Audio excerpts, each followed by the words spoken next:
Aksi seorang siswa SMK yang nekat naik ke tiang bendera setinggi 15 meter pada peringatan Hari Kemerdekaan Indonesia ke-77 di Seismaya, Kecamatan Sunggal, Kabupaten Deli Serdang yang sempat bermasalah, beredar di media sosial. Jangan lupa subscribe YouTube channel Toba TV dan pastikan untuk menyalakan lonceng notifikasinya.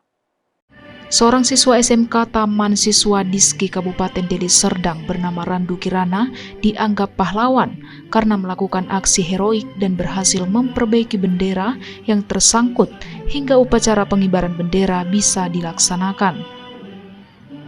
Aksi Randu naik tiang bendera dan kemudian memperbaiki tali bendera yang tersangkut sempat mengundang kagum peserta upacara dan bahkan memberikan tepuk tangan meriah.